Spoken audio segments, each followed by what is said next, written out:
जिस तरीके से पाकिस्तान कामयाब हुआ है सीज़ फायर कराने में, it's a big achievement for Pakistan.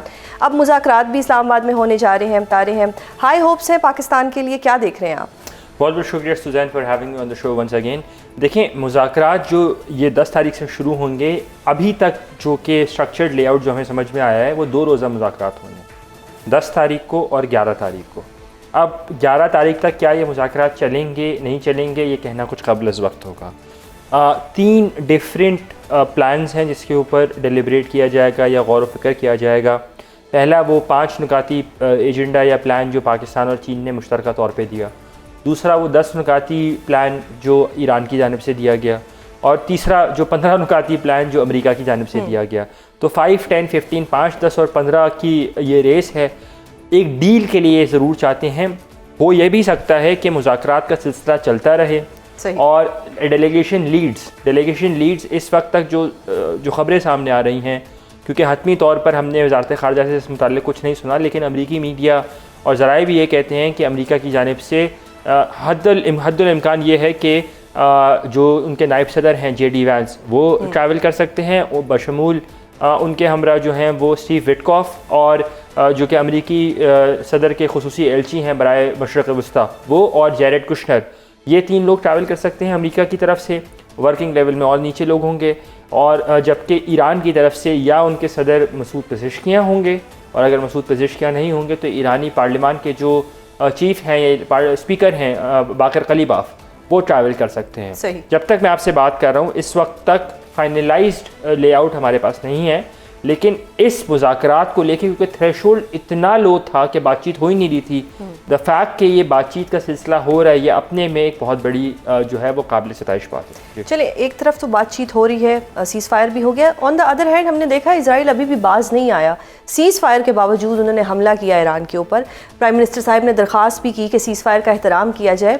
Israel को कौन काबू करेगा और क्या ये काबू में आ भी सकता है? मेरे ख्याल से काबू आ सकता है। यही वजह थी कि ये सीज़ फायर का प्रोसेस इतने दिन चला, क्योंकि अमेरिका को इजराइल की जानिब से जो गारंटीज़ लेना थी वो गारंटीज़ थोड़ा मुश्किल थी। अभी भी हमने देखा कि वज़ीर आज़म शहबाज शरीफ का अब से थोड़ी देर पहले जो बयान आया, उस बयान के अंदर भी तमाम जो फ़रीक़ैन थे उनके ऊपर ज़ोर दिया गया कि किसी न किसी तरह सीज़ फायर के जो अमल को है उसको रिस्पेक्ट किया जाए। बात यहाँ पे ख़त्म नहीं होती, बात यहाँ से आगे चलती है। अब थोड़ी देर पहले हमने ईरानी वज़ारत ख़ारजा से सुना कि उनके वज़ीर ख़ारजा, ईरान के वज़ीर ख़ारजा सैयद अब्बास अराग़ची की ने टेलीफ़ोन किया है पाकिस्तान के chief of defence forces field marshal Syed Asim Munir को, और इस मामले के ऊपर भी उनसे बातचीत की गई है। तो इस पूरे मामले को लेके अमेरिका के ऊपर काफ़ी ज़्यादा ओनस है, और अमेरिका ही वो जो इसे कहते हैं ना लीश डालेगा, नकील डालेगा इजराइल को, वो डालते हुए हमें नज़र आएगा। दैट मीन्स कि पाकिस्तान को अमेरिका से ही बात करने की ज़रूरत पड़ेगी सीज़ फायर को इंश्योर करने के लिए। बिल्कुल, पाकिस्तान क्योंकि इजराइल को रिकग्नाइज नहीं करता, पाकिस्तान का इजराइल से कोई ना डायरेक्ट ना इनडायरेक्ट ताल्लुक है।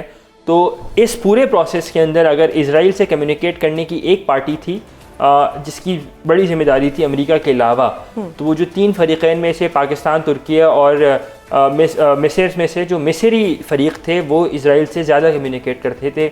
और इजरायली, हमारी अंडरस्टैंडिंग में ये है कि जी हिस्ट्री एक है इजरायली मोसाद की और मिस्री इंटेलिजेंस की जो कोऑर्डिनेशन रही है, तो उस तनाजुर के अंदर इजराइल को जो लीश डालने का काम वो अमेरिका करेगा।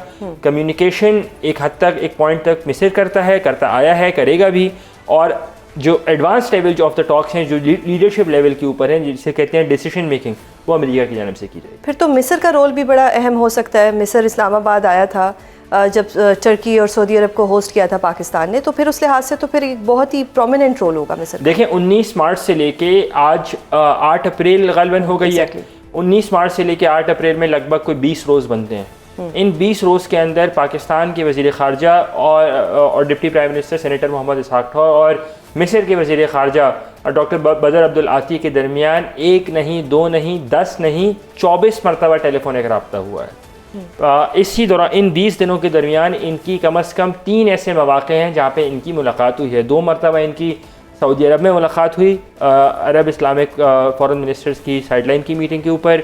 पहली मरतबा 2 तरफ़ा मुलाकात थी, फिर वो 4 क्वाड्रिलेटरल फॉर्मेट में मुलाकात थी, और फिर 29 मार्च को इस्लामाबाद में मुलाकात थी। तो मिस्र का रोल सेंटर्ड रहा है और तुर्की का रोल भी सेंटर्ड रहा है। यहाँ पे किसी फरीक को या किसी सालिस को या किसी सहूलतकार के रोल को कम या ज़्यादा नहीं बताया जा सकता। सेंटर में ड्राइविंग सीट पे पाकिस्तान है, राइट साइड पे मिस्र है, लेफ्ट साइड पे टर्की है, राइट साइड पे टर्की है, लेफ्ट साइड पे मिस्र है। Prominent figure is Pakistan, prominent figure Pakistan है, बिल्कुल। जिस तरीके से पाकिस्तान कामयाब हुआ है सीज फायर कराने में, it's a big achievement for Pakistan. अब मुज़ाकरात भी इस्लामाबाद में होने जा रहे हैं, हाई होप्स हैं पाकिस्तान के लिए, क्या देख रहे हैं आप?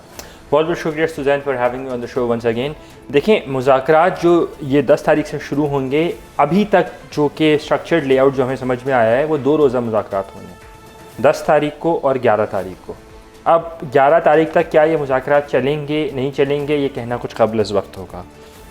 3 डिफरेंट प्लान्स हैं जिसके ऊपर डिलिब्रेट किया जाएगा या गौर व फिक्र किया जाएगा।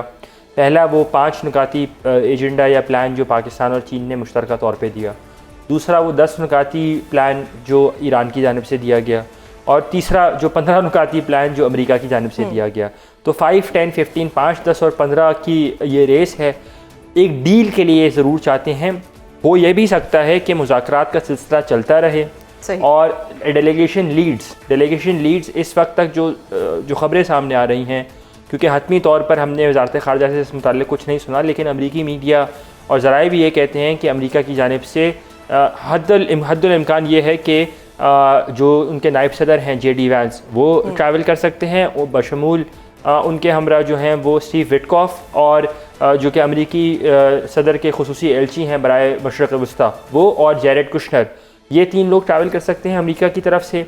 वर्किंग लेवल में और नीचे लोग होंगे, और जबकि ईरान की तरफ से या उनके सदर मसूद पेज़ेश्कियाँ होंगे, और अगर मसूद पेज़ेश्कियाँ नहीं होंगे तो ईरानी पार्लियामान के जो चीफ हैं या स्पीकर हैं बाकर कलीबाफ, वो ट्रैवल कर सकते हैं। जब तक मैं आपसे बात कर रहा हूँ इस वक्त तक फाइनलाइज्ड लेआउट हमारे पास नहीं है, लेकिन इस मुज़ाकरात को लेके क्योंकि थ्रेशोल्ड इतना लो था कि बातचीत हो ही नहीं रही थी, द फैक्ट कि ये बातचीत का सिलसिला हो रहा है, ये अपने में एक बहुत बड़ी जो है वो काबिल सताइश बात है। चलिए, एक तरफ तो बातचीत हो रही है, सीज़ फायर भी हो गया, ऑन द अदर हैंड हमने देखा इजराइल अभी भी बाज नहीं आया। सीज़ फायर के बावजूद उन्होंने हमला किया ईरान के ऊपर। प्राइम मिनिस्टर साहब ने दरख्वास्त भी की कि सीज़ फायर का एहतराम किया जाए। इजराइल को कौन काबू करेगा, और क्या ये काबू में आ भी सकता है? मेरे ख्याल से काबू आ सकता है। यही वजह थी कि ये सीज़ फायर का प्रोसेस इतने दिन चला, क्योंकि अमेरिका को इजराइल की जानिब से जो गारंटीज़ लेना थी वो गारंटीज़ थोड़ा मुश्किल थी। अभी भी हमने देखा कि वज़ीर आज़म शहबाज शरीफ का अब से थोड़ी देर पहले जो बयान आया, उस बयान के अंदर भी तमाम जो फ़रीक़ैन थे उनके ऊपर ज़ोर दिया गया कि किसी न किसी तरह सीज़ फायर के जो अमल को है उसको रिस्पेक्ट किया जाए। बात यहाँ पे ख़त्म नहीं होती, बात यहाँ से आगे चलती है। अब थोड़ी देर पहले हमने ईरानी वज़ारत ख़ारजा से सुना कि उनके वज़ीर ख़ारजा, ईरान के वज़ीर ख़ारजा सैयद अब्बास अराग़ची की ने टेलीफ़ोन किया है पाकिस्तान के chief of defence forces field marshal Syed Asim Munir को, और इस मामले के ऊपर भी उनसे बातचीत की गई है। तो इस पूरे मामले को लेके अमेरिका के ऊपर काफ़ी ज़्यादा ओनस है, और अमेरिका ही वो जो से कहते हैं ना लीश डालेगा, नकील डालेगा इजराइल को, वो डालते हुए हमें नज़र आएगा। दैट मीन्स कि पाकिस्तान को अमेरिका से ही बात करने की ज़रूरत पड़ेगी सीज़ फायर को इंश्योर करने के लिए। बिल्कुल, पाकिस्तान क्योंकि इजराइल को रिकग्नाइज़ नहीं करता,